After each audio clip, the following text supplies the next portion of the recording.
Welcome to my laboratory. I'm DrScreams, and today we're dissecting the twin films phenomenon. I'm not talking about movies that follow a pair of twins on some wacky adventure like The Parent Trap or Dead Ringers. And no, I'm not talking about the Twins franchise starring Danny DeVito and Arnold Schwarzenegger. Today we're examining that inexplicable moment when two different studios release basically the same movie around the same time. Is there an explanation for this strange coincidence that repeatedly occurs in Hollywood?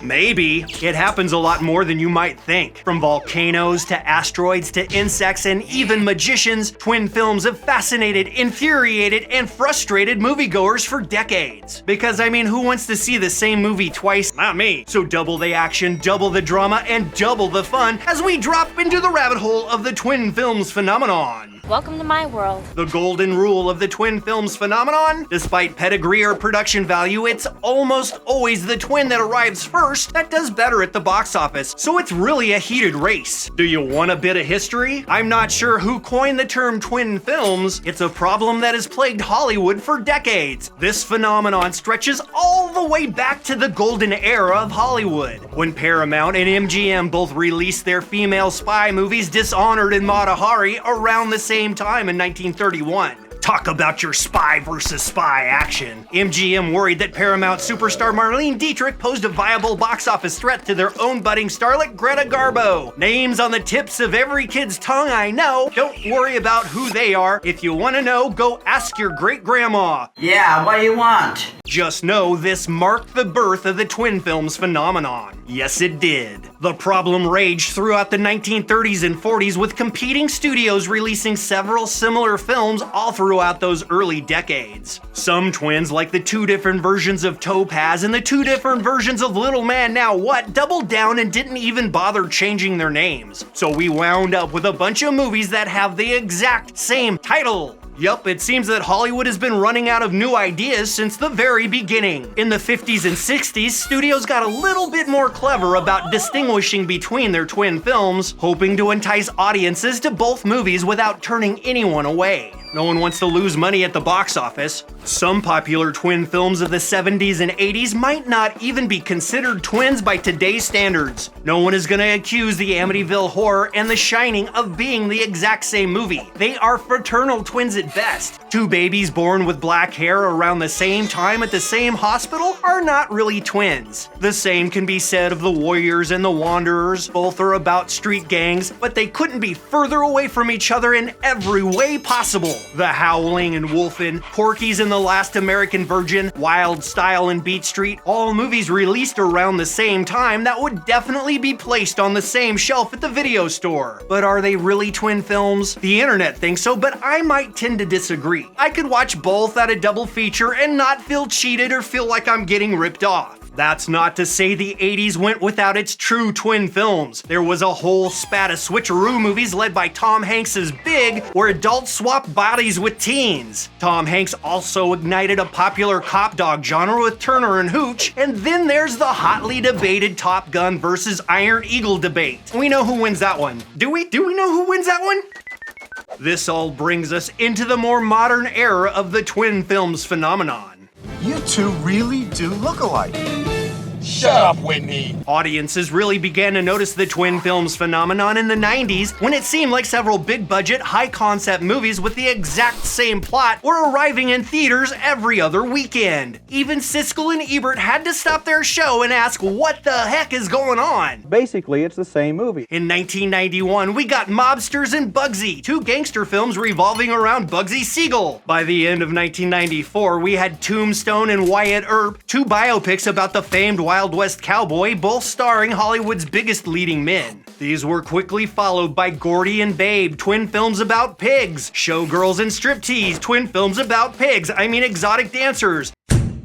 Showgirls and Striptease, twin films about erotic dancers. The Craft and Little Witches, twin films about teenage crones. See, the twin films of the 90s were out of control. You kids today don't understand how bad we had it. It was crazy! Breaking news. I don't know how, but they found me. Low-flying planes. Am I hiding an alien? Maybe. Shh. The two twin films that really confused and confounded everybody? Volcano and Dawson's Creek. No, wait. I'm getting my 90s mixed up. Rewind!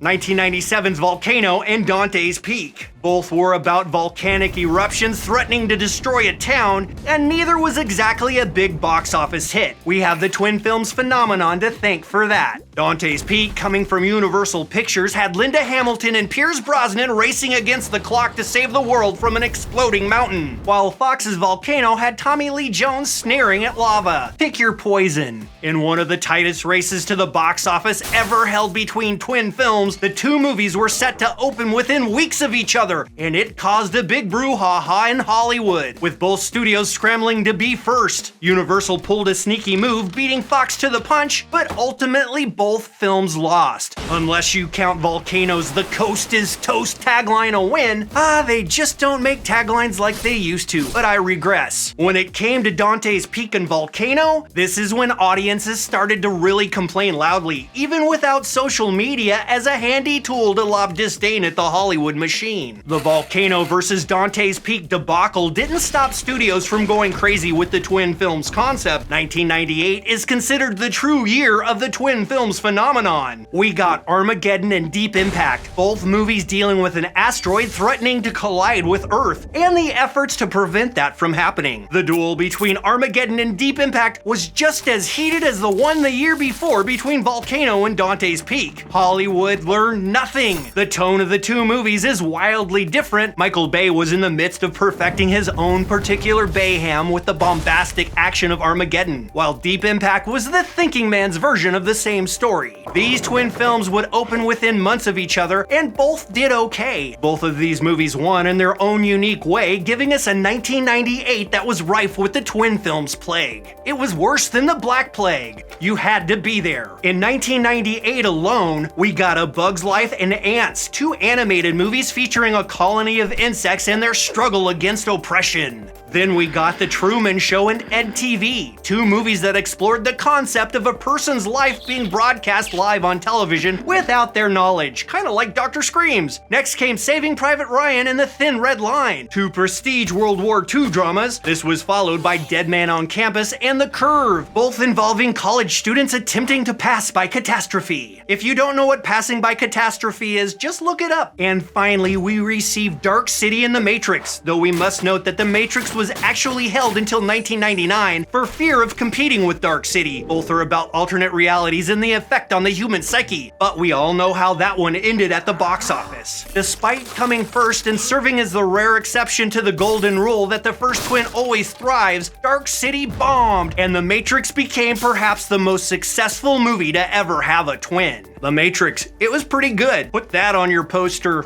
Once the dust of the 90s settled, the twin films phenomenon didn't quite dissipate, but it happened with much less frequency. Now we head into the 2000s, the future. It's not always what it's cracked up to be. The turn of the century gave us Red Planet and Mission to Mars. Both films involved a team of astronauts on a mission to explore this strange new world. This really caused audiences to grumble loudly. Popcorn enthusiasts were absolutely sick of twin films at this point, and both movies suffered from it. Neither movie was what you'd call a hit. Perhaps Hollywood had learned its lesson? We did go a few years without any major twin films appearing, until DreamWorks blew it by releasing Shark Tale hot on the heels of Pixar's very similar animated fish adventure Finding Nemo in 2004. That same year, Warner Brothers and 20th Century Fox both decided that we all needed two different movies about the president's daughter, with Chasing Liberty arriving first, followed by First Daughter a few months later, neither setting the box office on fire.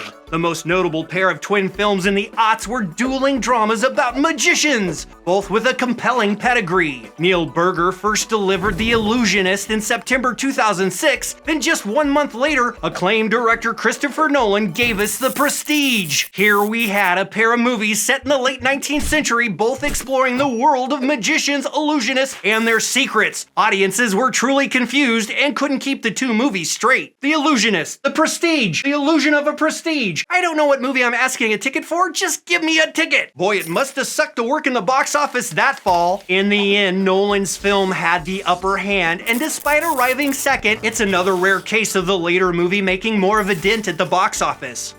So maybe the golden rule really isn't the golden rule? You got me. I'm off to movie jail. That brings us to today. Yes, the twin films phenomenon is still happening today. The most recent examples of twin films mostly revolve around well-worn IP or public domain stories that have been with us forever. For example, in 2012, Hollywood decided we needed 2 live-action Snow White movies, so we got Mirror Mirror alongside Snow White and the Huntsman. Surprisingly, neither of these were from Disney, but Disney did jump on the Jungle Book train in 2016 and slightly derailed Warner Brothers' darker take called Mowgli: Legend of the Jungle. But both were basically the same movie and no one cared. For some reason, over the last couple of years, competing animation studios always seem to be developing twin films at the same time. Hollywood just can't quit its obsession with the twin films phenomenon. Don't you see it? See what?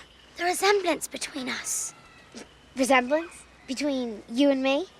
We can't possibly name them all. Recent standouts include 2013's White House Down and Olympus Has Fallen, action thrillers centered around an attack on the White House. 2014's Hercules and the Legend of Hercules, which proved sometimes audiences will reject both twin films outright, even when one stars The Rock. And let's not forget the recent unloading of Disney's live-action Pinocchio and Netflix's Pinocchio. Like we need any more Pinocchio movies. Enough! The most recent example of twin films at the box office are actually quadruplets. Just in 2023 alone, we got Air, Tetris, Blackberry, and Flamin' Hot, all movies about the making of a pop phenomenon. Not to mention, we got a reimagining of the Tate LaBianca murders in The Haunting of Sharon Tate and Quentin Tarantino's Once Upon a Time in Hollywood. Many consider Sandra Bullock's The Lost City and Bryce Dallas Howard's Argylle to be twin movies, even though these two Romancing the Stone ripoffs were released 2 years apart. Turning Red and Ruby Gelman Teenage Kraken both follow teen girls who transform into large creatures. The trifecta of Violent Night, The Mean One, and Christmas Bloody Christmas all serve up a Santa slasher. Elvis and Priscilla examine 2 sides of the same coin. And then there's the curious case of Imaginary and If, 2 movies about imaginary friends trying to hang their hats on the legacy of Little Monsters and Drop Dead Fred. Okay, now let's stop and take a breath.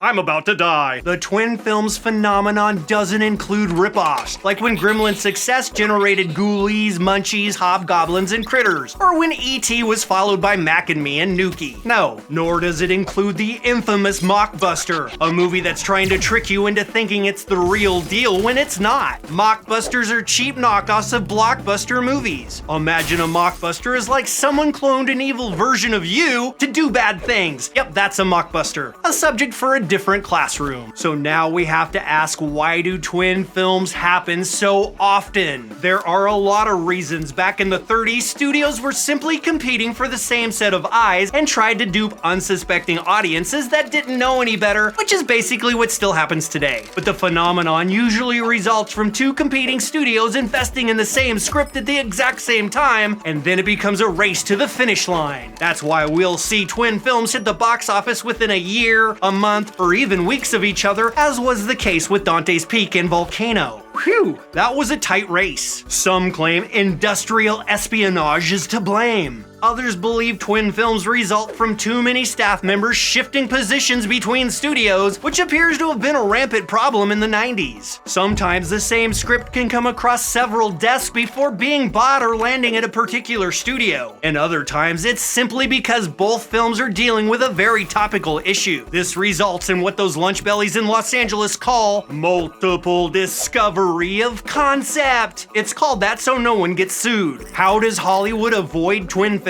Good question. We could have even more of these twin films running around if smarter heads didn't prevail. Similar script ideas are constantly being developed by different studios at the exact same time, but once production starts, the other projects are usually tossed in the dumpster out back, post-haste. Twin films are regarded as an exception to this rule because both studios really want that movie to happen, or they just happen to go into production at the exact same time. Hollywood's got it rough. Just imagine all those AIs creating the same movie at the same time. It's bound to happen. You know what? I don't think I've seen too many twin films. And if I have, I think I've only ever seen them once. But that's just me. Maybe you're a Dante's Peak fan, or maybe Volcano really tickles your lava. Your what? So whether you're a kid or an adult or a nerd or a jock or a princess, I sure hope you've enjoyed our little dip into the world of the twin films phenomenon. Let us know what your favorite twin films are in the comment section below.